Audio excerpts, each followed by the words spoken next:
Sir ये एक तो आप इतने हम्बल हैं जिस हिसाब से आपने बातें कही, वाकई बहुत अच्छा लगा।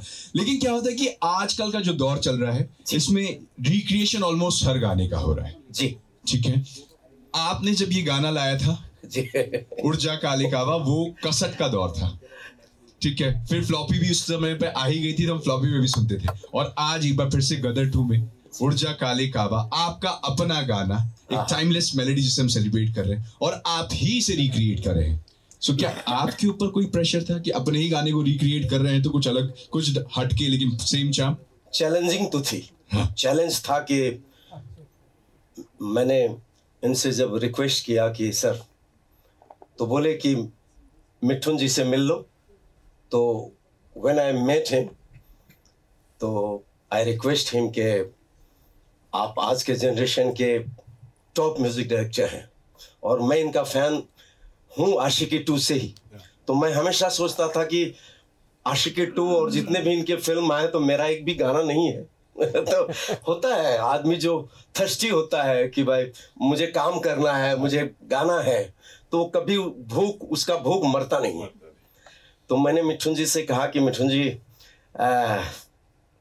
खुशी जितनी है मुझे, लेकिन आज के जनरेशन के आप म्यूजिक डायरेक्टर हैं तो मैं गा पाऊंगा आपका गाना? तो इन्होंने बहुत कंफर्ट किया मुझे, बोले क्यों नहीं, बोले कि मैं आपका इतने सालों से आपका गाना सुनता आ रहा हूँ, मैं भी फैन हूँ आपका, लेकिन ये गाना जो है 22 साल पहले आपने गदर में गाया था, 22 साल के बाद हर चीज में चेंजेस आ गए हैं, आपकी उम्र भी बढ़ गई हमारे हीरो साहब सनी पाजी भी 22 साल पहले अलग एज में होंगे, तो आप वो भी ध्यान में रखना है और मुझे आज का सिंगिंग चाहिए। तो इन्होंने गा के सुनाया। अब एक्चुअली ये गाना जो है ये पंजाबी फोक है, तो एकदम उस वक्त जो हमने गाए थे, बख्शी जी भी थे, बख्शी जी भी बहुत प्यार करते थे मुझे, बोलते स्माइलिंग सिंगर आ गया, तो क्या प्यार करते थे। तो उत्तम जी ने कहा कि ये गाना है, बख्शी जी चाहते हैं कि तुम दिल से गाओ, और अनिल जी मूड में थे, बोले कि देखो तुम्हारे लिए यहाँ भी चैलेंज है कि तुम अच्छा गाओ। तो मैंने कहा कि अगर अच्छा गाऊंगा तो आप स्टाम्प पेपर लेके आया हूँ, स्टाम्प पेपर लेके आया हूँ, मैं साइन कर दूंगा, गदर के सारे गाने आप मुझसे गवाना, तो पहले गाओ। मैंने यही गाना पहले गाया और नेक्स्ट डे जी वाले आए और स्टाम्प पेपर पे मुझे साइन करवाए। ये फैक्ट है, और मुझे क्या पता कि फिल्म हिस्ट्री हो जाएगी, ब्लॉकबस्टर हो जाएगी, और वही हुआ। तो एक और चीज कही थी, जो माल कमाओ तो उसमें से कुछ मुझे भी दे देना, आज तक नहीं दिया सर ये सारे मीडिया सुन रहे हैं, अगर जो भी कमाया हूं और जो भी घर बार है, अगर आप बोलोगे एक हुक्म में दे दूंगा। अरे ये आप तो हुक्म तो करिए। अरे नहीं, लव यू लव यू। आप लोगों की वजह से आपने मेरा गाना इतना बढ़िया गा दिया, वही मेरा सारा उपहार है। वही नहीं sir, thank you so much, credit goes to you. नहीं सर ये छोटा भाई हूँ और बहुत प्यार देते हैं। तो मिठुन जी ने मुझसे कहा कि देखिए आपको मेरे स्टाइल में गाना पड़ेगा। अब मैंने ऊपर वाले को याद किया, क्योंकि कोई भी काम करने से पहले अलमाइटी को तो याद करना पड़ता है। तो मैंने ऊपर वाले से कहा, इनको बताया नहीं मैंने, बाद में बताया मैंने कहा कि मैं definite I will try my level best. मैं ऊपर वाले को याद किया और 1.5-2 घंटे में गाने हो गया। और ये इन्होंने क्या आंसर दिया होगा मुझे, मैंने कहा कि कोई गलती हो गई होगी, फिर से गवा लीजिएगा। बोले झरने की तरह तुमने गाया है। हाँ ये कॉम्प्लीमेंट ये हमेशा मैं, हाँ तो मैं बोला क्या बात है।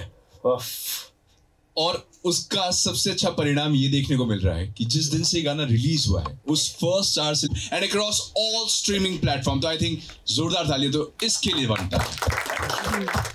इस पे रील्स हैं, शॉर्ट्स हैं, इंस्टाग्राम पे चले जाइए, यूट्यूब पे चले जाइए, हर कोई इस गाने का इस्तेमाल कर रहा है। नाउ यहाँ पर मिथुन आई थिंक ये सवाल आपसे बनता है, उत्तम सिंह साहब का ये कॉम्पोजिशन जब ओरिजिनल था, आपने इसे आज रिक्रिएट किया है and it is again trending and on the chart everywhere. How challenging it was for you, एक ऑलरेडी कल्ट सॉन्ग, एक ऑलरेडी कल्ट फिल्म का गाना, एक ऑलरेडी लेजेंडरी सिंगर, उसके साथ एक बार फिर से recreation. How was the journey for you for Urja Kale Kawa when we are celebrating here the timeless melody of this song? Actually, सबसे पहले तो मैं एटलीस्ट इस पर्टिकुलर गाने के लिए मैं रिक्रिएशन शब्द से ही मैं क्या कहता हूँ मैं उसको जोड़ता नहीं हूँ, क्योंकि मुझे लगता है कि रिक्रिएट जो होता है जिसको बोलते हैं कि फिर से पैदाइश, जो इतनी खूबसूरत चीज़ हो, राइट, गाना जो है वो उसके पेशकश से नहीं होता है, जो रूह होती है उसके तर्ज में होती है, उसकी पोइट्री में होती है। तो जो चीज़ उत्तम सिंह जी और श्री आनंद बख्शी साहब ऑलरेडी क्रिएट कर चुके हो, मैं उसको रिक्रिएट करने वाला कोई होता नहीं हूँ। तो मैं उससे बिल्कुल उस वर्ड से मैं थोड़ा दूर भागता हूँ। मैंने उसको रिप्रेजेंट किया है, हम अरेंजमेंट कहते हैं जिस तरीके से। तो सच बोलिए तो मेरे लिए बहुत आसान काम था, क्योंकि कोई चीज़ इतनी सुंदर हो तो you can't go wrong with it.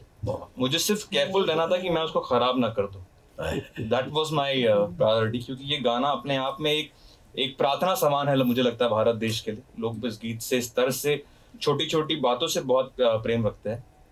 और आई थिंक सबसे बड़ी बात मेरे लिए ये था कि मैं इसलिए टेंस नहीं था, क्योंकि मेरा इंटेंशन ये था नहीं कि मैं अपने आप को दिखाऊं कि मैंने क्या कंट्रीब्यूट किया है। मेरा इंटेंशन था कि इसकी जो धुन है, इसकी जो तर्ज है और इसकी जो आवाज़ है, ये शाइन करनी चाहिए।